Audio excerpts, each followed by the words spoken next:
Welcome back to अपनी class channel my self Ashish PGT science. आज जो है 10th का बहुत इंपॉर्टेंट चैप्टर जो है विद्युत धारा और परिपथ और इलेक्ट्रिक करंट एंड सर्किट जो है डिस्कस करेंगे, तो आप बने रहें इसके लिए। देखिए, पानी की धारा को हम बोल देते हैं कि जल की धारा या वाटर करंट आज बहुत ज़्यादा है आज नदी में, तो इस तरह से हम कह सकते हैं अक्सर। और ठीक वैसे ही आज अगर हवा आज भैया ये बहुत ज़्यादा एयर करंट है या फिर वायु की धारा जो है बहुत ज़्यादा है, ऐसा हम अक्सर कह देते हैं। अब ठीक वैसे ही आवेशों या चार्जेस का बहना जो किसी कंडक्टर में, किसी तार में, ऐसे हम कह देते हैं कि विद्युत धारा, उसे भी हम ठीक वैसे ही आवेशों के प्रवाहित होने की दर को हम क्या कह देते हैं, विद्युत धारा। It is the rate of flow of electric charges is called as electric current. Basically electric charges are two type, it may be positive and negative. तो आवेश जो है ऋण आवेश या धन आवेश दोनों ही हो सकते हैं। अगर वो सेम होंगे तो वो एक दूसरे को विकर्षित करेंगे या रिपेल करेंगे, और अपोजिट होंगे तो वो एक दूसरे को आकर्षित या फिर अट्रैक्ट करेंगे। इनकी ऐसा यूनिट भी हम जान लेते हैं आवेशों की। तो आवेश की जो है या फिर चार्जेस की जो है वो कूलाम, और उसे हम डिनोटेड करते हैं कैपिटल C से। तो 1 इलेक्ट्रॉन पर आवेश जो है 1.6 इंटू 10⁻⁻19 होते हैं, और इसी तरह एक कूलाम आवेश 6 इंटू 10⁻8। डियर स्टूडेंट, यहाँ पे हम एक एग्जाम्पल लेते हैं। फॉर एग्जाम्पल, आप लोग टॉर्च में जब सेल जो है वो एक क्रमबद्ध यानी कि पॉजिटिव नेगेटिव को एक उचित क्रम में रखते हैं, तो टॉर्च का बल्ब जो है वो दीप हो जाता है, यानी कि वो जल जाता है। तो दीप उसको जलाने के लिए आवेशों का प्रवाह या फिर उसको विद्युत धारा प्रदान करता है। और हम ये भी देखते हैं कि टॉर्च भी तभी जल पाती है जब उसका स्विच जो होता है वो ऑन होता है, और टॉर्च जो है वो स्विच ऑफ होने पर कभी भी नहीं जल पाती है। ये आम हमारा लाइफ का एक्सपीरियंस है। सब लोगों ने ये एक्सपीरियंस किया भी होगा और देखा भी होगा। चलिए अगला, किसी विद्युत धारा के सतत तथा बंद पथ को विद्युत परिपथ भी कह देते हैं। और यहाँ पे हम इंग्लिश में अगर डेफिनेशन की बात करें तो A continuous and closed path of an electric current is called electric circuit। जी हाँ, तो एक स्विच जो है a switch makes a conducting link between cell and bulb। एक स्विच जो है वो एक लिंक का काम करता है सेल और बल्ब के बीच में। तो किसी भी विद्युत धारा की सतत बंद या परिपथ जो है वो उसका एग्जाम्पल हम यहाँ पे देख सकते हैं। अब देखिए, यहाँ पे बैटरी लगी है, बल्ब लगा है, एमीटर है, एक की लगी है।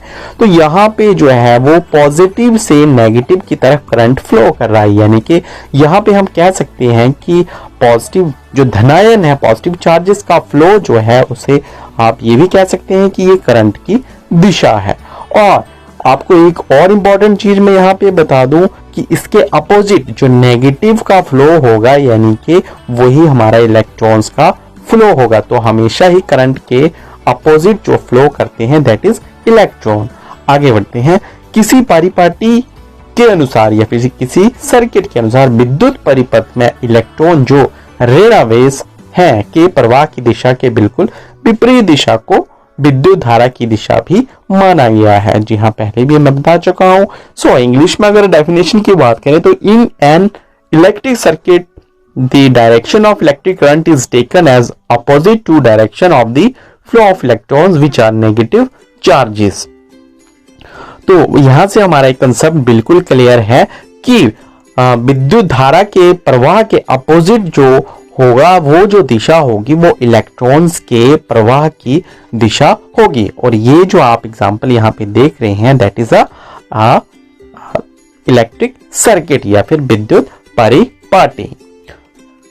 ये सिंपल वर्ड्स में हम यहाँ पे कह लें कि विद्युत का एक क्लोज यानी कि बंद परिपथ है जिसमें विद्युत धारा प्रवाह कर रही है और बल्ब जो है वो दीप्त हो रहा है क्योंकि कुंजी जो है इसमें बंद है। ओके, चलिए यहाँ पे मैं एक छोटी सी आपको बात बता दूं कि करंट का या विद्युत का सही मात्रक एम्पियर है। ओके, तो यहाँ पे हम देखेंगे कि मान लीजिए कि 1 एम्पियर विद्युत धारा जो है वो प्रति सेकंड, एक सेकंड में 1 कूलम आवेश के प्रवाह में हो रही है, यह प्रवाह कर रही है। Then 1 ampere is constituted by flow of 1 coulomb of charge per second, that is 1।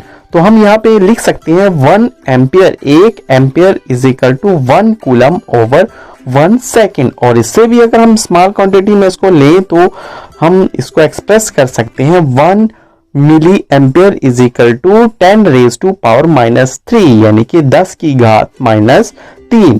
और इससे भी छोटी क्वांटिटी में लें तो 1 micro ampere is equal to 10 की पावर -6 एम्पियर, यानी कि 10 की घात -6 एम्पियर के बराबर होगी। ओके, यहां से आपकी ये चीज जो है वो क्लियर होगी। So an instrument called ammeter measure electric current in a circuit. और एमीटर सदैव जो है जिस परिपथ में विद्युत धारा को हमें मापना होता है उसको श्रेणी क्रम में संयोजित करते हैं, या फिर हम कह लें उसको सीरीज में जो है अटैच करते हैं, जैसे कि आप सर्किट में देख रहे हैं। और हम यहाँ से भी ये चीज भी क्लियर है कि विद्युत धारा या इलेक्ट्रिक करंट को जो है वो एक इंस्ट्रूमेंट है जिसे हम एमीटर कहते हैं, से करंट मापते हैं। विद्युत धारा की जो एसआई मात्रक है वो है आपका एम्पियर। ओके, तो ये जो है एक फ्रांसीसी वैज्ञानिक आंद्रे मेरी एम्पियर हुए, उन्हीं के सम्मान में जो है ये इसका नामकरण किया गया।